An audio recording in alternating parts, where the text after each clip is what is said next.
कैसे हो मेरे प्यारे दोस्तों। मुझे आशा है कि आप सब खुश होंगे, स्वस्थ होंगे। तो आज जो हम करेंगे वो है इंटरनेशनल बिज़नेस। लास्ट क्लास में हमने इंटरनल ट्रेड किया था। इंटरनल ट्रेड क्या होता है कि अपने ही देश में कुछ ख़रीदना और बेचना। इंटरनल ट्रेड मीन्स बाइंग और selling within the geographical limits of our own country. आज हम करेंगे international business. International business start करते हैं। International trade and international business is same thing. So it refers to buying and selling of goods or services beyond the geographical limits of the country. International business क्या होता है? कुछ खरीदना और बेचना, लेकिन अपनी कंट्री में नहीं, बाहर के देशों से, दूसरे कंट्री से, अदर कंट्रीज। बियॉन्ड द मतलब दूसरी जगहों से, दूसरी कंट्री से खरीदना और बेचना। It is also called trade between two countries. इसको दो देशों के बीच में, दो कंट्रीज के बीच का ट्रेड भी कहा जाता है। It is also called external trade. तो एक्सटर्नल ट्रेड भी इंटरनेशनल बिजनेस को कहा जाता है।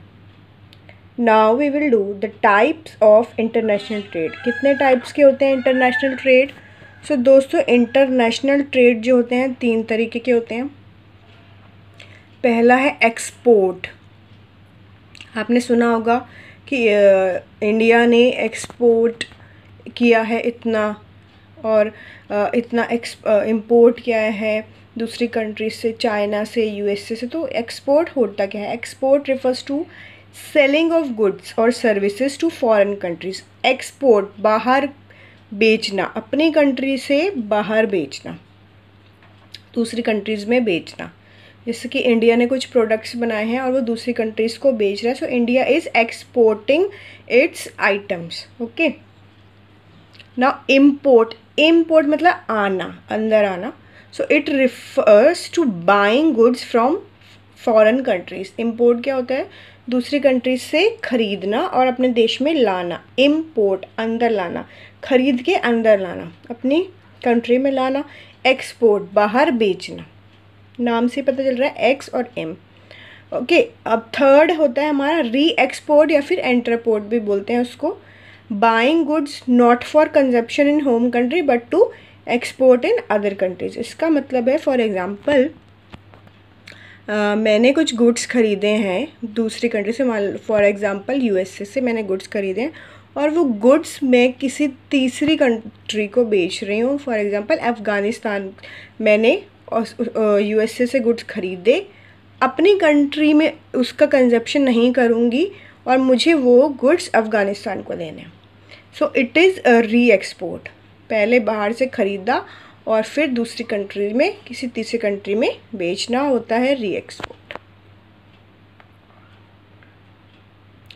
अब हम करते हैं इंटरनल वर्सेस एक्सटर्नल ट्रेड। यानी कि जो इंटरनल हमने ट्रेड किया था और एक्सटर्नल ट्रेड में डिफरेंसेस क्या होते हैं दोस्तों, वो मैं आपको बताने जा रही हूँ। बहुत इंटरेस्टिंग टॉपिक होता है इंटरनल ट्रेड भी और एक्सटर्नल ट्रेड भी। ठीक है। तो अभी जो है इंटरनल ट्रेड क्या होता है दोस्तों? Buying and selling in home country. अपनी ही देश में ख़रीदना और बेचना। Buying and selling within the geographical limits of a country. Like for example in India, we live in India and we are doing business in India. So ये हमारा internal trade हो गया। एक्सटर्नल या फिर international trade या business होता है buying and selling from other countries. दूसरी कंट्रीज से ख़रीदना और बेचना। ओके। ये डिफरेंस मैं अभी बता रही हूँ आपको दोनों में। सेकेंड डिफरेंस है हमारा इन internal trade only one country is involve. Obviously, क्योंकि इंटरनल ट्रेड है, एक ही कंट्री में हम खरीद रहे हैं, बेच रहे हैं, तो एक ही कंट्री इन्वॉल्व है। Risk is low. रिस्क जो है बहुत कम होता है। रिस्क कम क्यों होता है? अगर दूसरी कंट्रीज़ में हम, अभी मैं आपको इंटरनेशनल का एग्जांपल दूंगी, फिर मैं बताऊंगी कि इंटरनल में रिस्क कम क्यों होता है। Payments are made and within received in home currency only, क्योंकि एक ही इंटरनल ट्रेड है तो जैसे यहाँ रुपीज़ हैं तो रुपीज़ में ही हम पेमेंट कर रहे हैं और पेमेंट रिसीव कर रहे हैं, तो होम करेंसी में ही पेमेंट्स होंगी। एक्सटर्नल ट्रेड में minimum 2 countries are involve, minimum 2 country तो इन्वॉल्व होती ही है। अच्छा, हाई रिस्क होता है। हाई रिस्क इसलिए बोला गया दोस्तों, जैसे कि हम किसी दूसरी कंट्री में हम सामान को भेज रहे हैं, ठीक है, सेल कर रहे हैं, उसकी एक्सपोर्ट कर रहे हैं, तो क्या होता है जैसे कि अभी दूसरी कंट्री में जाएगा तो या तो एयरप्लेन से जाएगा या फिर सी से जाएगा, थ्रू शिप जाएगा, ठीक है, क्योंकि कंट्री कितनी दूर है, डिस्टेंस लॉन्ग डिस्टेंस है। तो कभी कभी क्या होता है, रिस्क ये होता है कि हमारा जो सामान है, जो हम गुड्स या कुछ भेज रहे हैं, उनके ख़राब होने का खतरा होता है। जैसे कि शिप ख़राब हो गया, आग लग गई, कुछ भी मतलब रीज़न हो सकता है, डैमेज हो गए गुड्स, तो ये एक तो रिस्क होता है। कभी कभी पेमेंट्स का भी रिस्क होता है। मान लो कि वहाँ का जो जिसने हमसे ख़रीदे हैं गुड्स, हमने जिसको बेचे हैं, वो हमें पैसे नहीं दे रहा है, तो बहुत ही प्रॉब्लम हो जाती है जब हम एक्सपोर्ट करते हैं, यानी कि बिज़नेस करते हैं दूसरे देशों के साथ, तो हमें रिस्क जो है हाई होता है, ठीक है। उसके बाद payments are made and received in foreign currency only. अगर हम दूसरी कंट्रीज़ को से ख़रीद रहे हैं, तो जब हम पेमेंट करेंगे और पेमेंट या हमें रिसीव होगी, तो वो अगर हमें रिसीव हो तो हमारी करेंसी तो उनके लिए फ़ॉरेन करेंसी हो गई, और अगर हम उनको देंगे तो उनकी करेंसी में हमें कन्वर्ट करके उनको पैसे देने पड़ेंगे, यानी कि डॉलर्स उनको देने पड़ेंगे। तो ओके, नेक्स्ट डिफरेंस क्या है दोस्तों, in internal trade national laws, जो हमारे देश के कानून हैं, रूल्स एंड रेगुलेशन है, वो फॉलो होंगे, वो एप्लीकेबल होंगे। अच्छा, हमारा मोड ऑफ ट्रांसपोर्ट हम क्या यूज़ कर सकते हैं? अगर हमारा इंटरनल ट्रेड है तो we can use anything, local mode of transport हम यूज़ कर सकते हैं, like we can use road हम थ्रू बस किसी भी उससे हम पहुंचा सकते हैं, रोडवे से। Railway also is used as a transport, क्योंकि इंटरनल ट्रेड है, अगर एक स्टेट से भी दूसरे स्टेट जाएगा तो हम ट्रेन में पहुंचा सकते हैं, ठीक है। हमें ऐसा कोई ज़रूरत नहीं कि हमें, हाँ, हम एयरप्लेन भी यूज़ कर सकते हैं, बट जनरली जो है इंटरनल ट्रेड में रेलवे का ज़्यादा यूज़ होता है, एंड इवन रोडवे का भी, यानी कि थ्रू ट्रक हम भिजवाते हैं, एक स्टेट से दूसरी स्टेट में ट्रक्स भी यूज़ होते हैं, सो रोडवेज इज़ ऑल्सो यूज्ड।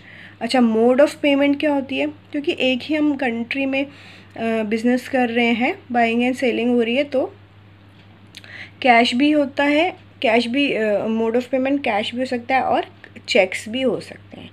अच्छा, इन एक्सटर्नल ट्रेड में क्या होगा, क्योंकि दूसरे देश भेजना है, लॉन्ग डिस्टेंस है, तो पहली बात तो इंटरनेशनल रूल्स और रेगुलेशन बनाए होते हैं गवर्नमेंट ने, वो फॉलो किए जाएंगे। It uses sea and air transport, तो वो जब हम इंटरनेशनल ट्रेड होगा तो सी के थ्रू या तो शिप्स के थ्रू या फिर एयर ट्रांसपोर्ट या एरोप्लेन के थ्रू जो है हम अपना गुड्स को भेजेंगे। Mode of payment bills of exchange और बैंक, या तो बैंक के थ्रू अकाउंट में ट्रांसफ़र जाएगी या बिल्स ऑफ एक्सचेंज के थ्रू पेमेंट होगी। अब दोस्तों कुछ हम प्रॉब्लम्स जो हैं डिस्कस करेंगे कि इंटरनेशनल बिज़नेस में कुछ प्रॉब्लम्स होती हैं, और क्या प्रॉब्लम होती है, इज़ इट ईजी और it is difficult to do international business. तो अभी मुझे आई होप कि आपको समझ आ गया कि इंटरनेशनल क्या होता है बिज़नेस, उसके फीचर्स आपको समझ आ गए। सेकेंड थिंग, फीचर्स उसके ये हैं कि उसमें 2 कंट्रीज़ इन्वॉल्व होती हैं, और उसमें मोड ऑफ पेमेंट जो हमारे डिफरेंस है एक्चुअली वो फीचर्स भी हैं, और जो हमने उसके इंटरनल बिज़नेस के साथ हमने उसका डिफरेंस बताया है। आई होप आपको समझ आया है। अब हम करते हैं इंटरनेशनल बिज़नेस की कुछ प्रॉब्लम्स को हम डिस्कस करते हैं। तो सबसे पहली है दोस्तों लीगल प्रोसीजर्स। जैसे कि अगर आप इंटरनेशनल बिज़नेस कर रहे हो, so you have to follow many procedures, बहुत सारे प्रोसीजर्स आपको फॉलो करने पड़ेंगे। लाइक डॉक्यूमेंटेशन बहुत ज़्यादा होगी, आपको एक लेंदी और कॉम्प्लिकेटेड प्रोसीजर होगा। You have to fill lot of documents. आपको कस्टम का क्लियरेंस लेना पड़ेगा कि आप वो गुड्स भेज सकते हो या नहीं भेज सकते। आपको अगर शिप्स के थ्रू भेजना है तो आपको शिप्स की बुकिंग करानी पड़ेगी। मे बी शिप्स अवेलेबल ना हो, टाइम ले रही हूँ, या इस मंथ अवेलेबल ना हो, नेक्स्ट मंथ वो शिप अवेलेबल हो। तो बहुत सारे जो हैं legal procedures you have to follow when you are doing a international business, and it requires permission of government for buying and selling of goods and services। आपको जो है गवर्नमेंट की भी परमिशन लेनी पड़ती है अगर आपको कुछ ख़रीदना और बेचना, क्योंकि अभी मैं नेक्स्ट पॉइंट में बताऊंगी कि गवर्नमेंट की परमिशन क्यों ज़रूरी है। So I hope this point is clear to you. Next point is restrictions. बच्चों, कुछ आइटम्स ऐसे हैं जिनमें रिस्ट्रिक्शंस होती हैं, वो अलाउड नहीं होते ख़रीदने या बेचने, गवर्नमेंट की रिस्ट्रिक्शंस होती हैं। और कुछ आइटम्स ऐसे हैं उनको बेचने या ख़रीदने के लिए आपको लाइसेंस चाहिए होता है। बिना लाइसेंस के वो गुड्स आप सेल और परचेज़ नहीं कर सकते। ओके, सो ये रिस्ट्रिक्शंस होती है इंटरनेशनल बिजनेस में। Many items are restricted by the government and several items required export और import license। तो लाइसेंस चाहिए होता है, बिना लाइसेंस के आप वो चीज़ें नहीं सेल और बाय कर सकते। Okay, so next third problem क्या होती है इंटरनेशनल बिजनेस की? हाई रिस्क होता है। रिस्क हाई क्यों होता है मैंने आपको पहले भी बता दिया है। रिस्क हाई इसलिए होता है क्योंकि there are risk of damage of goods in transit. कुछ कई बार क्या होता है, गुड्स जो है डैमेज हो जाते हैं, पेमेंट की प्रॉब्लम हो जाती है। जो हमने लिस्ट प्राइस में पेमेंट बोला होता है, कभी कभी क्या होता है बायर बोलता है नहीं, ये मतलब काफ़ी कुछ हो जाता है कि नहीं वो पे करना नहीं चाहता। और कभी कभी क्या होता है, हमें जब हम इंटरनेशनल बिज़नेस करते हैं तो हमें फ़ॉरेन करेंसी अवेलेबल होनी चाहिए। कभी कभी प्रॉब्लम आती है फ़ॉरेन करेंसी में, क्योंकि फ़ॉरेन करेंसी फ्लक्चुएट होती है। कभी उसका ऊपर आपने सुना होगा कि डॉलर इतना बढ़ गया है रुपीज़ के मुकाबले, तो ऐसे कुछ प्रॉब्लम्स आती हैं। That is why there is high risk in international business. अच्छा, फोर्थ प्रॉब्लम है डिफ़िकल्टी इन लैंग्वेज।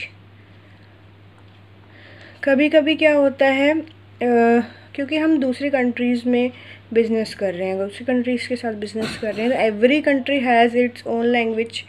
तो हमें कोई हायर या अपॉइंट करना पड़ता है बंदा जिसको रीड और understand, the person who can read and understand the foreign language, to read the price list जो होता है उसमें, और टर्म्स एंड कंडीशन क्या होती है उसके ट्रेड की, गुड्स जो बेच रहा है वो। तो ये सारी प्रॉब्लम भी फेस करनी पड़ती है। Fifth is arrangement of foreign currency. चूँकि हम फॉरेन करेंसी हमें चाहिए होती है, so for making the payments the importer has to arrange foreign currency को अरेंज करना पड़ता है। And it has a very lengthy and time consuming, बहुत लंबा प्रोसेस होता है, बहुत टाइम कंज्यूमिंग प्रोसेस होता है, उसमें बहुत टाइम लगता है फॉरेन करेंसी को चेंज करने में। So these are the problems that people face when they do international business। so I hope आपको इंटरनेशनल बिज़नेस क्या होता है, इंटरनेशनल बिज़नेस का मीनिंग, इंटरनेशनल और इंटरनल बिज़नेस का डिफरेंस, और जो प्रॉब्लम फेस होती है इंटरनेशनल बिज़नेस में, वो आपको समझ आ गया हो। So thank you. और अगर आपको मेरी वीडियो अच्छी लगे so like, share and subscribe. Thank you.